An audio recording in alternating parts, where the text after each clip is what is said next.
வணக்கம் நேயர்களே, மீண்டும் உங்களை மைல்ஸ்டோன் நிகழ்ச்சியில் சந்திப்பதில் பெரும் மகிழ்ச்சி அடைவது இளவேனில். பொதுவா மனுஷனா பிறப்பது கடவுள் கொடுத்த வரம் அப்படின்னு சொல்லுவாங்க. ஒவ்வொரு மனுஷனுக்கும் எவ்வளவு திறமைகள் இருக்கும். ஆனா அதுல பாத்தீங்கன்னா ஒரு சில பேர் மட்டும்தான் திறமைகளை கஷ்டப்பட்டு போராடி கடைசியில போய் வெற்றி கொடி நிலைநாட்டுவாங்க. அப்படிப்பட்ட ஒரு வெற்றியாளர் தான் வார வாரம் நம்ம நிகழ்ச்சியில பார்த்துட்டு வரோம். வாங்க நிகழ்ச்சிக்கு போகலாம்.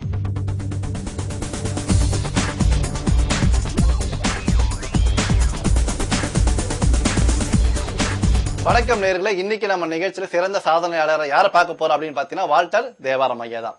இவரை பத்தி சொல்லணும் பாத்தீங்கன்னா இவருடைய அனுபவங்கள், இவருடைய சாதனைகள், வீர தீர சாகசங்கள் எல்லாமே உலகம் அறிந்த ஒன்று. நக்சல் அட்டாக் முதல் வீரப்பன் ஆபரேஷன் வரை நம்ம ஐயா தான் ரியல் ஹீரோ. இந்த நிஜ கதாநாயகன் தான் இப்ப நம்ம நிகழ்ச்சியில பார்க்க போறோம். வாங்க நிகழ்ச்சிக்கு போகலாம்.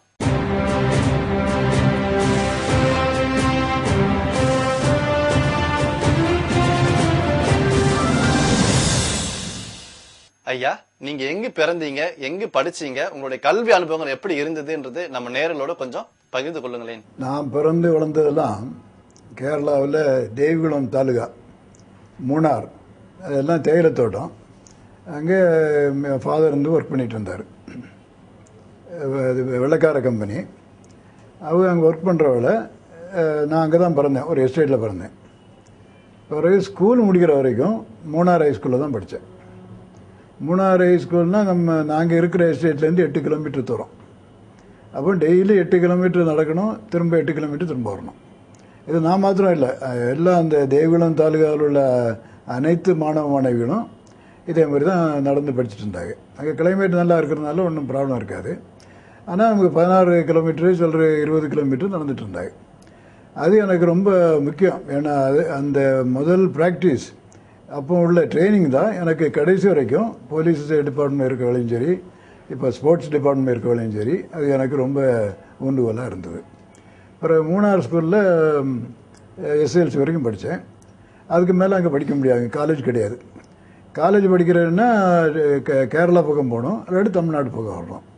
நான் மெட்ராஸ் கிறிஸ்டியன் காலேஜுக்கு வந்தேன். மெட்ராஸ் கிறிஸ்டியன் காலேஜில் வந்து அந்த மூணாரில் இருந்த ப்ராக்டிஸ், வாக்கிங் ப்ராக்டிஸ்னால ஸ்போர்ட்ஸில் முக்கியமாக பங்கெடுத்தேன். மூணாறுலேயும் எல்லோரும் ஃபுட்பால் ஆடுவோம், அநேகமாக எல்லாருமே ஆடுவாங்க, நானும் ஆடுவேன். அப்போ மெட்ராஸ் கிறிஸ்டியன் காலேஜில் இன்டர் பிஏ 2 படித்தேன். அப்போவுமே காலேஜ் டீமில் ஃபுட்பால் டீமில் இருந்துருக்கிறேன், ஹாக்கியில் இருந்துருக்கிறேன், அத்லெட்டிக்ஸில் இருந்தேன். பிறகு ஸ்போர்ட்ஸில் ரொம்ப ஆர்வமாக இருந்தனால நான் ஒய்எம்சிஏ காலேஜில் 1 வருஷம் படித்தேன், ஃபிசிக்கல் எஜுகேஷன். அது முடிஞ்ச பிறகு எனக்கு எய்ம் எல்லாம் வந்து ஆர்மியில் சேரணுன்னு இருக்காங்க. ஏன்னா என் ஃபாதர், என் கிராண்ட் ஃபாதர், என் மாமா அனைவரும் ஆர்மியில் இருந்தவங்க. அதனால் அவங்க சொல்கிறதெல்லாம் கேட்டு எப்போவுமே எனக்கு இன்ட்ரெஸ்ட்டு. அப்போ ஆர்மி செலெக்ஷனுக்கு போனேன். என்சிசியில் 4 வருஷம் முடிஞ்சு என்சிசி அண்டர் ஆஃபீஸராக இருந்தேன். மிக்க நன்றி ஐயா.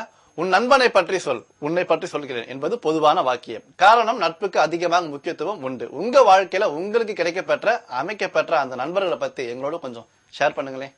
நட்புன்னு எடுத்துக்கிட்டால் நம்ம ஸ்கூலில் இருந்தாலும் சரி, காலேஜில் இருந்தாலும் சரி, நம்ம ஸ்போர்ட்ஸ் குரூப். அதனால் வேறு எந்த குரூப்லையும் சேர்றதில்ல. ஏன்னா காலையில் ஸ்போர்ட்ஸ் ப்ராக்டிஸ் போவோம், ஈவினிங் போவோம், வர மற்ற நேரம் படிப்போம். அப்போ ஸ்கூல்லையும் அதே மாதிரி தான், காலேஜ்லேயும் அதே மாதிரி தான். காலேஜில் இருக்கிறவங்கள ஸ்போர்ட்ஸில் யார் நல்லா இருந்தாங்களோ நம்ம டீம் மெம்பர்ஸ் அவங்க கூட தான் இருப்பேன். அண்ணாமலை யூனிவர்சிட்டிலையுமே படிக்கிறவங்கள ஒரு பெரிய ஸ்போர்ட்ஸ்மேன் இருந்தார், பெருமாள் தேவர் ஒரு பேர். அவர் அதுக்கு பிறகு ஜெயில் டிபார்ட்மெண்ட்டில் சேர்ந்து அதில் டிஐஜி ஆகி இறந்து போனார். அவரும் நான் தான் டெய்லி ப்ராக்டிஸுக்கு போவோம். ஆனால் அவர் ஸ்போர்ட்ஸில் தான் அவருக்கு இன்ட்ரெஸ்ட்டு, படிப்பு அவ்வளோ இன்ட்ரெஸ்ட் கிடையாது. ஆனால் அவரும் அதுக்கு பிறகு லா முடிச்சுட்டு டிபார்ட்மெண்ட்டில் ஜாயின் பண்ணார். அதனால் ஸ்போர்ட்ஸில் இருக்கிறது தான் ஃப்ரெண்ட்ஸே வெளியே, வேறு யாரும் ஃப்ரெண்ட்ஸே கிடையாது. எனக்கு வந்த மற்றபடி ட்ரைனிங் எல்லாம் நான் நிறைய புக்கு வாசிப்பேன். அந்த புக்கு வாசித்து பழைய காலத்தில் ஃபேமஸாக இருந்தவங்க, அதில் ஹீரோஸாக இருந்தவங்க, அந்த மாடலில் தான் நான் பண்ணேன். Thank you sir. ஆர்மியில சரி, போலீஸ்லையும் சரி, உங்களுடைய ஃபர்ஸ்ட் இன்ட்ரடக்ஷன் உங்களுக்கு எப்படி இருந்தது, அதை பற்றி கொஞ்சம் சொல்லுங்களேன். அப்போ ஆர்மியில் சேரணுன்னா 15 வயசுக்குள்ளே ஒரு பரீட்சை எழுதணும். அப்போ 15-16 வயசுக்குள்ளே அந்த பரீட்சை எழுதி நான் பாஸ் ஆனேன். அப்போ இன்டர்மீடியட் படிச்சுட்டு இருந்தேன். பிறகு செலெக்ஷனுக்கு பெங்களூரில் போன பிறகு கிடைக்கல எனக்கு. அதனால் திரும்ப பிஏ முடித்து, பிஏ படிக்கிறவங்க என்சிசியில் இருந்தனால என்சிசி மூலம் சி சர்டிஃபிகேட் பாஸ் ஆனேன், அண்டர் ஆஃபீஸராக இருந்தேன். அதன் மூலமாக ஆர்மியில் சேரலாம். அப்போ அதுக்கும் ஒரு தடவை செலெக்ஷன் போய் எனக்கு கிடைக்கல.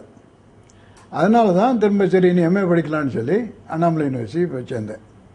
அண்ணாமலை யூனிவர்சிட்டிலையும் ஃபுட்பால் ஆடிட்டு இருந்தேன், அத்லட்டிக்ஸ் பண்ணிகிட்டு இருந்தேன். அப்போ ஹிஸ்ட்ரி டிபார்ட்மெண்ட் தான் படிச்சுட்டு இருந்தேன். அப்போ எனக்கு ஹிஸ்ட்ரி ப்ரொஃபஸர் சத்யநாத ஐயர்னு ஒருத்தர் ஃபேமஸ் ஆத்தர், அவர் தான் என் ஸ்டாண்டர்டை பார்த்து நீ இந்த ஆல் இண்டியா சர்வீஸ் எழுதுனா கட்டாயம் கிடைக்கும், ஐஏஎஸ் ஐபிஎஸ் கிடைக்கும். அது வரைக்கும் எங்களுக்கு அதை பற்றியே தெரியாது. நாங்கள் ஸ்போர்ட்ஸில் இருக்கிறவங்க கூடுதல் போனால் ஆர்மியில் சேரணும் அல்லது போலீஸில் சேரணும்னு நினைப்ப வேண்டிய ஐஏஎஸ் ஐபிஎஸ்ன்ற ஐடியாவே கிடையாது. இப்போ மாதிரி அந்த அவேர்னஸ் கிடையாது.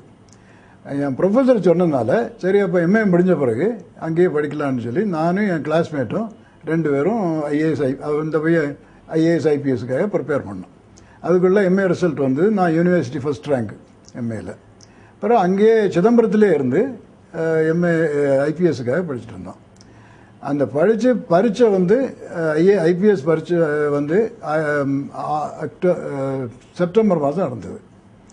செப்டம்பர் முடிஞ்சு 1 மாதத்துக்குள்ளாக சைனா யுத்தம் தொடங்குச்சு. அப்போ நான் திரும்ப வாலண்டியராக சேர்ந்து அப்போ ஷார்ட் சர்வீஸ் கமிஷன் எடுப்பாங்க, அதில் சேர்ந்து நான் நேஃபாவுக்கு போனேன். நேஃபாவுக்கு போய் அங்கே இருக்கிறவளை தான் ஐபிஎஸ் ரிசல்ட் வந்தது. ஐபிஎஸ் ரிசல்ட்டு பரீட்சை எழுதின பிறகு 6 மாதத்துக்கு மேலே தான் வரும். அப்போ இன்டர்வியூவுக்கு வந்து என்னை சென்னை கூப்பிட்டுருந்தாங்க. நான் அப்போ சென்னைக்கு வர முடியாது, நான் நேஃபாவில் இருக்கிறேன், நாகாலாண்டில் இருக்கிறேன். அதனால் அங்கேருந்து கல்கட்டாவில் இன்டர்வியூ கேட்டேன். கல்கட்டாவுக்கு அலோவ் பண்ணாங்க. இன்டர்வியூ முடிச்சுட்டு திரும்பவும் போயிட்டேன். அதுக்கு பிறகு அடுத்த ஜூலையில் தான் ஐபிஎஸ் ரிசல்ட் வந்தது. அதுலேயும் நான் ஆல் இண்டியா ஃபர்ஸ்ட் ரேங்க் வந்தது. அப்போ நம்ம ஆர்மி ஆஃபீஸர்ஸே சொன்னாங்க நீ இப்போ சேர்ந்துருக்கிறது ஷார்ட் சர்வீஸ் கமிஷன், 5 வருஷத்துக்கு பிறகு பெர்மனெண்ட் ஆகினாலும் ஆக்குவாங்க, ஆகணும் கிடையாது. ஆனால் ஐபிஎஸ் பெர்மனெண்ட் இது அதிலே போயிருங்கன்னு சொன்னாங்க. அதனால ஐபிஎஸ்ல வந்து சேர்ந்தேன். ஐயா, பொதுவாகவே காவல்துறை என்பது சேவை மனப்பான்மை உடைய பணியாகும். இந்த பணி முதல்ல உங்களுக்கு எப்படி வந்தது கொஞ்சம் சொல்லுங்களேன். சின்ன வயசுல இருந்தே எனக்கு இந்த ஆர்மி பேக்ரவுண்ட், அதாவது எங்கள் ஃபாதர் மிலிட்ரியில் இருந்தவர், செகண்ட் வேர்ல்டு வாரில். தாத்தா வந்து first world war, second world war ரெண்டுலையும் சொன்னப்பட்டவர். மாமா செகண்ட் வேர்ல்டு வார் இருந்தவர். அதனால் எப்பவும் வீட்டில் பேச்சு வர்ற வேலை அந்த ஆர்மி லைஃபு, அவங்க தேசத்துக்காக போராட்டது, இதுதான் நமக்கு தெரியும். அது இல்லாமல் நான் புக்கு வாசிக்க தொடங்கினதுலேருந்தே நான் இந்த ஆர்மி ஸ்டோரிஸு, ஆர்மி ஹிஸ்ட்ரி இதுதான் நான் இன்ட்ரெஸ்டாக வாசிப்பேன். அதனால எனக்கு எப்படியும் நம்மளும் ஆர்மியில் சேர்ந்து அது மாதிரி நாட்டுக்காக போரிடணும், வீரமாக வாழணும்னு சொல்லி ஒரு ஆசை வந்தது. அதனால தான் எனக்கு ஆர்மின்னு நினச்சிட்டு கடைசி வரைக்கும் எம்ஏ படிக்கிற வரைக்கும் ஆர்மி தான் போகணுன்னு நினச்சிட்டு இருந்தேன். ஆனால் போலீஸ் வந்து ஆர்மியோட ஈக்குவல், அது அப்பவுமே எனக்கு தெரியும். ஆர்மி இல்லைன்னா போலீஸில் அதே மாதிரி தான் யூனிஃபார்ம் சர்வீஸ், அது மாதிரி வீர செயல்களுக்கு சான்ஸ் இருக்கும். ஆர்மியிலேயாவது யுத்த டைமில் தான் நமக்கு ஒரு வீரமாக இருக்க முடியும். ஆனால் போலீஸில் அப்படி இல்லை, எந்த அக்கேஷன்லேயும் எந்த சான்ஸ்லேயும் நம்ம வீரவசமாக வேலை செய்யலாம். அதே போல் நம்ம ஒரு டீம் ஒர்க், நம்ம கீழே உள்ளவங்க கூட சேர்ந்து எல்லா வேலையும் நம்ம செய்யலாம். அதனால தான் நான் அடுத்தது போலீஸ் போகணுன்னு நினச்சேன். ஐஏஎஸ்க்கும் எனக்கு கிடைச்சிது. ஆனால் ஐஏஎஸ் நான் எடுக்கலை, ஐபிஎஸ் மாத்திரம்தான் எடுத்தேன். ஏன்னா அது ஆர்மியோட சேர்ந்த இது. ஆர்மி கிடைக்கலன்னா அடுத்தது போலீஸ். அந்த தீர்ப்பில் தான் நான் போலீஸில் சேர்ந்தேன்.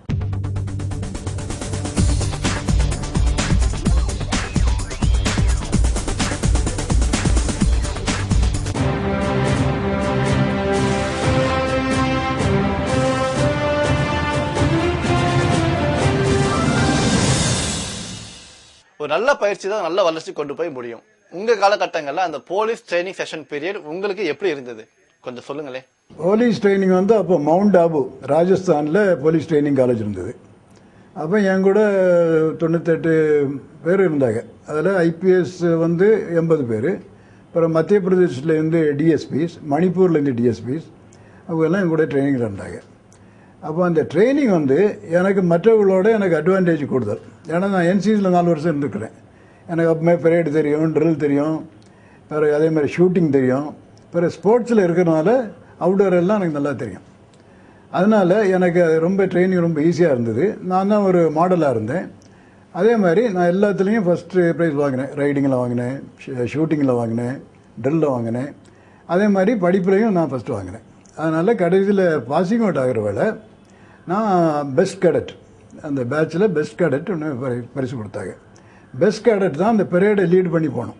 அதுவும் நான் தான் பண்ணேன். அதுக்கு பிரைம் மினிஸ்டர்ஸ் ரிவால்வர்னு ஒரு ப்ரைஸ் கொடுப்பாங்க, பிரசிடென்ட்ஸ் பேட்டர், அது ரெண்டும் நான் தான் வாங்கினேன்.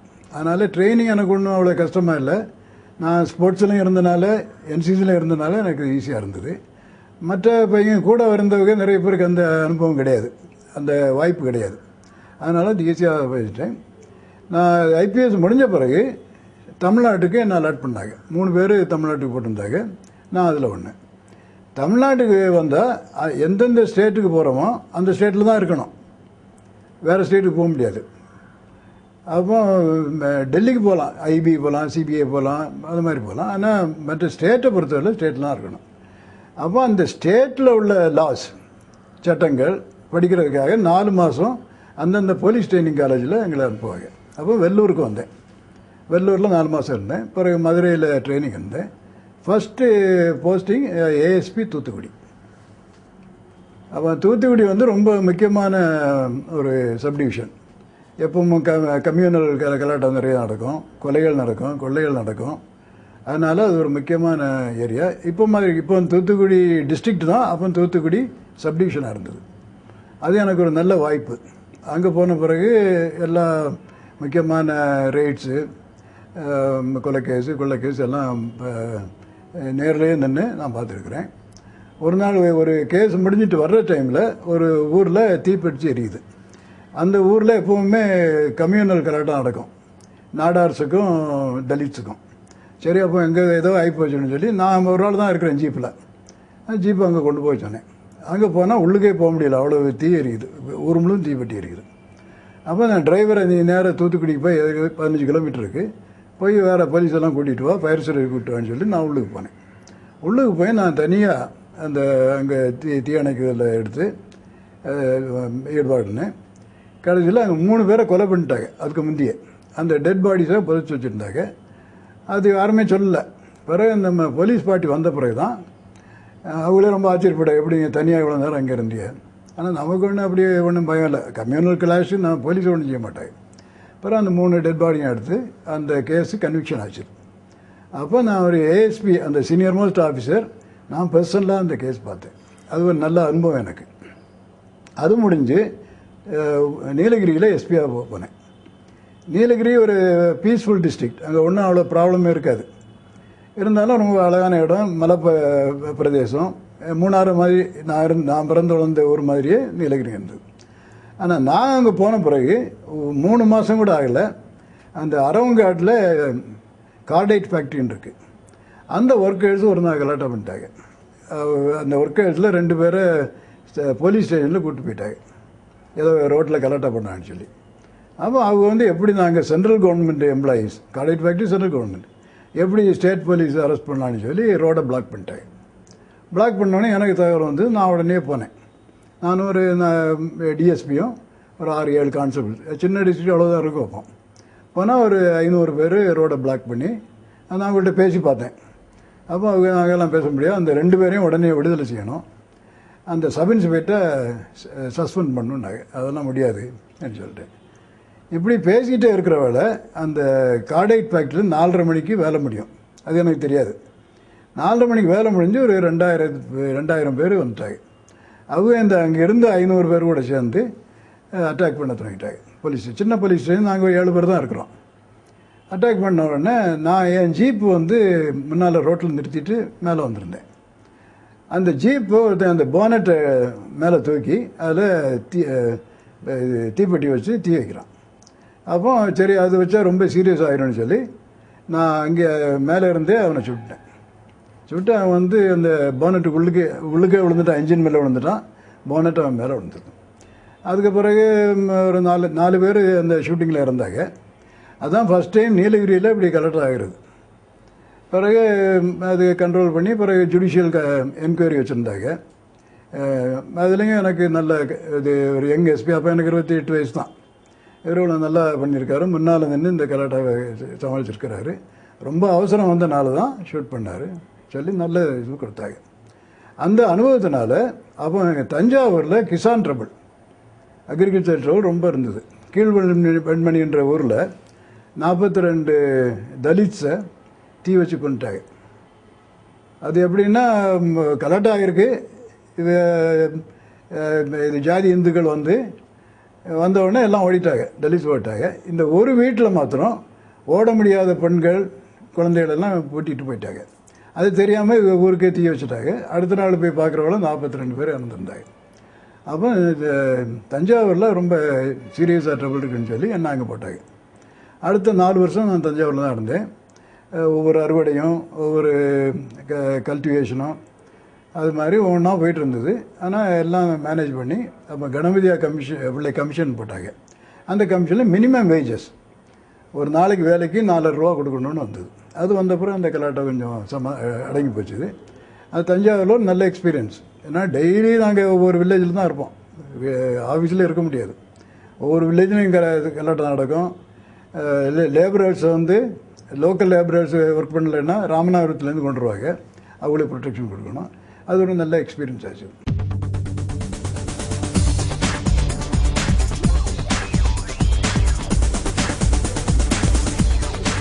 அந்த போலீஸ் ஸ்டேஷன் ட்ரைனிங் பீரியட்ல உங்களுடைய தன்னம்பிக்கை, விடாமுயற்சி, கடின உழைப்பு இது எல்லாமே எங்களுக்கு ஒரு மிகப்பெரிய பலத்தை ஏற்படுத்தியது. அது மட்டும் இல்லாம உங்க வாழ்க்கையில ஏற்பட்ட திருப்பு முனைகளை பத்தி கொஞ்சம் சொல்லுங்களேன். திருப்பு முனைன்னு கிடையாது, ஒவ்வொரு இதுவும் ஒரு சேலஞ்சு தான். இப்போ ஊட்டியில் ஒன்றும் பீஸ்ஃபுல் டிஸ்ட்ரிக்ட், அங்கேயே இந்த கலாட் ஆச்சு. தஞ்சாவூரில் நிறைய இடத்துல இப்போ ஒவ்வொரு நாளும் ஒரு வில்லேஜில் தகராறு நடக்கும், அதை போய் கண்ட்ரோல் பண்ணிட்டு வந்தோம். அது முடிஞ்சு நான் ஒரு 2 வருஷம் டிசியாக இருந்தேன், deputy commissioner law and order. அப்போ எல்லாம் ஒரு சிட்டியிலேயே ஒரு கமிஷனர், ஒரு law and order deputy commissioner, ஒரு கிரைம் டெப்டி கமிஷனர், ஒரு டிராஃபிக் டெப்டி கமிஷனர், மொத்தமே 4 பேர் தான். அதில் இப்போ லா அண்ட் ஆர்டர் நல்ல எக்ஸ்பீரியன்ஸ் கிடச்சிது. நல்லா 2 வருஷம் இருந்தேன். அது முடிஞ்ச பிறகு ப்ரமோஷனில் திருச்சிக்கு போனேன். திருச்சியில் முக்கிய அனுபவம் என்னென்னா கும்பாபிஷேகம்,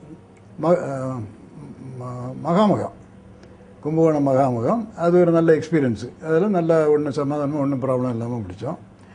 அதுக்கு பிறகு நான் தஞ்சாவூரில் இருக்கிற டைமில் திருச்சி டிஐஜி தஞ்சாவூர் தான் அதில் தான் வரும். இருக்கிறவர்கள் தான் வட ஆற்காடு மாவட்டம், தர்மபுரி மாவட்டத்தில் நக்சலைட் ட்ரபிள் ரொம்ப சீரியஸாக ஆச்சுது. 300க்கு மேற்பட்ட கொலைகள், கொள்ளைகள், இது வயலுக்கு தீ வைக்கிறது, வீடுகளுக்கு தீ வைக்கிறது, இப்படி ரொம்ப கலாட்டம் நடந்தது. அவங்களை கண்ட்ரோல் பண்ண முடியாத நிலைமை ஆகிப்போச்சு. அதே சமயத்தில் ஆந்திரா மற்ற ஸ்டேட்ஸ்லையும் அதே மாதிரி இருந்தது. அப்போ என்ன அங்கே டிஐஜியாக போட்டாங்க. அதாவது டிஐஜியாக போட்டு இந்த நக்சலைட்ஸை கண்ட்ரோல் பண்ணுன்றதுக்காக தான் போட்டாங்க. அப்போ அது ஆந்திரா பார்டர், ஆத்தார்காடு சித்தூர் பார்டர், அங்கே ஒரு டிஐஜி இருந்தார். அவரும் நானும் சேர்ந்து பிளான் போட்டு, அப்போ இங்கே நம்ம தேடி போனோம்னா அந்த பக்கம் போயிடுவாங்க, அங்கே தேடி போனால் இந்த பக்கம் வந்துடுவாங்க. அதெல்லாம் பிளான் போட்டு ஒர்க் அவுட் பண்ணோம். அப்போ என்ன ஆகிப்போச்சு, ஒரு நாள் ஒரு 3 நக்சலைட்ஸை பிடிச்சிட்டு வரவங்கள ஒரு இன்ஸ்பெக்டர், 2 கான்ஸ்டபிள்ஸ் ஒரு வண்டியில் வர்றாங்க. அப்போ வெளியே இருந்து ஒரு பாம்பை தூக்கி போட்டாங்க. போட்டதில் அந்த இன்ஸ்பெக்டர், 2 கான்ஸ்டபிள்ஸ், அந்த அவங்க அரெஸ்ட் பண்ண 3 பேர் இறந்து போனாங்க. அந்த இன்ஸ்பெக்டர் 2 கான்ஸ்டபிள் இறந்ததுலேருந்து நமக்கு பப்ளிக் சப்போர்ட்டு, பொது ஜனங்கள் சப்போர்ட் ரொம்ப நல்லா வந்தது. அந்த சப்போர்ட்டை வச்சு கவர்மெண்ட்டும் நமக்கு ஸ்ட்ராங்காக சப்போர்ட் பண்ணாங்க. 6 மாதத்தில் இந்த நக்சலைட் ப்ராப்ளத்தையும் முடிச்சிட்டோம். அதில் ஒரு 50க்கு மேலே நக்சலைட்ஸ் இறந்துருப்பாங்க ஷூட்டிங்கில். ஆனால் அதோட முக்கியம் ரீஹாபிலிட்டேஷன். அதாவது எதுக்காக நக்சலைட் ஆகுறாங்க, படிச்சுட்டு வேலை இல்லாதனால தான் நக்சலைட் ஆகுறாங்க. அதை நம்ம கண்ட்ரோல் பண்ணணும்னு சொல்லி கவர்மெண்ட்டை சொல்லி நிறைய வேலை வாய்ப்புகள் வாங்கி கொடுத்தோம். அது மாத்திரம் இல்லாமல் நம்ம போலீஸ்லேயே இந்த நக்சலைட்ஸாக இருந்தவங்க ஆனால் எந்த குற்றத்திலையும் ஈடுபடாதவங்க, அவங்களுக்கு ஒரு 50 பேரை நான் போலீஸ்லேயே சேர்த்தேன். அவங்க எல்லாம் இப்போ நல்லா இருக்கிறாங்க. அவங்க ஏன் நக்சலைட் ஆகிறாங்க, படித்து வேலை கிடைக்காத இருக்கிறதுனால. அதனால் 2 சைடு, ஒரு சைடு ரொம்ப தீவிரமாக அந்த நக்சலைட்ஸை கண்ட்ரோல் பண்ணோம், அதே சமயத்தில் வேலை வாய்ப்புகள் கொடுத்தோம். அவங்க நல்ல வாழ்க்கை நடத்தணுன்றதுக்காக வெளியே ஏற்பாடு செய்தோம். அதனால் இந்த நக்சலைட் ட்ரபிள் அப்போ முடிஞ்சது. இன்னைக்கு வரைக்கும் தலை தூக்கலை.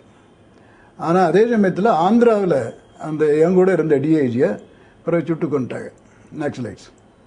இப்போ இன்றைக்கி எடுத்துக்கிட்டால் ஒரு 10 ஸ்டேட்டில், மாநிலத்தில் 360 டிஸ்ட்ரிக்ஸில் நக்சலைட்ஸ் ஆதிக்கம் ரொம்ப தீவிரமாக இருக்குது. ஜார்க்கண்ட், ஒரிசா, சத்தீஸ்கர், பீகார், ஆந்திரா, மகாராஷ்டிரா இங்கே எல்லாம் இருக்குது. ஆனால் தமிழ்நாட்டில் அந்த நக்சலைட்ஸ் ஒரே அடியாக ஒழிஞ்சு போச்சு. அது காரணம் நாம் பண்ண வேலை மாத்திரம் கிடையாது, அதே அதை வந்து இன்னும் கன்டினியூ பண்ணுறாங்க. எப்போ இந்த நக்சலைட்ஸ் தலை தூக்குறாங்களோ உடனே அதை கண்ட்ரோல் பண்ணி இருக்கிறதுனால இப்போ தமிழ்நாட்டில் சமாதானமாக இருக்குது. இவ்வளவு நேரம் உங்களோட வீர தீர செயல்களை பத்தி சொன்னீங்க, மிக்க நன்றி. விளையாட்டுத் துறையில உங்களோட அச்சீவ்மெண்ட்ஸ் பத்தி கொஞ்சம் ஷேர் பண்ணுங்களேன்.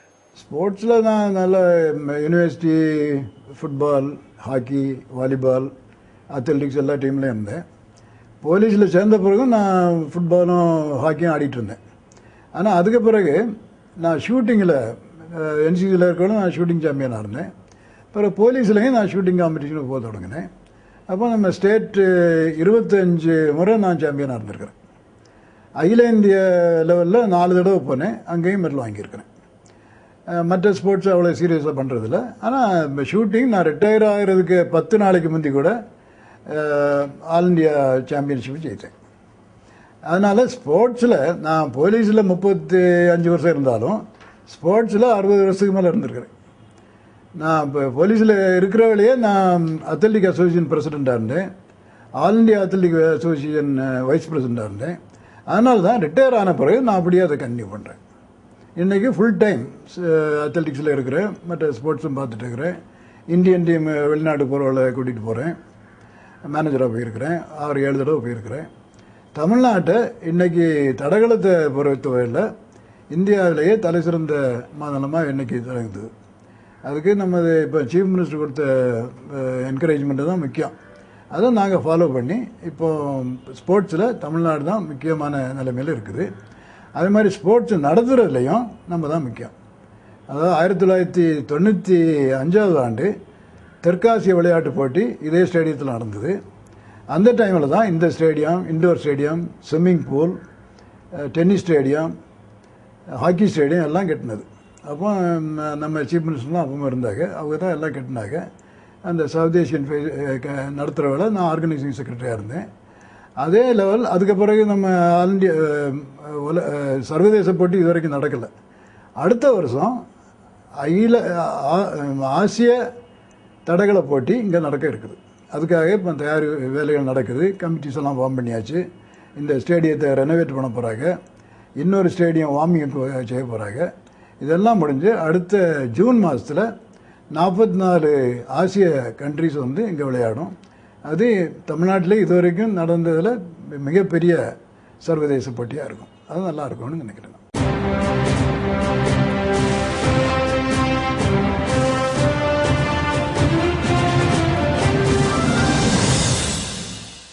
என்ன நேயர்களே, வால்டர் தேவாரம் ஐயாவின் அனுபவங்கள் கண்டிப்பா உங்க எல்லாருக்கும் மிகப்பெரிய ஆச்சரியத்தையும் ஒரு உண்மையான கதாநாயகனையும் சந்தித்த வாய்ப்பு உங்க எல்லாருக்கும் கிடைச்சிருக்கும்னு நினைக்கிறேன்.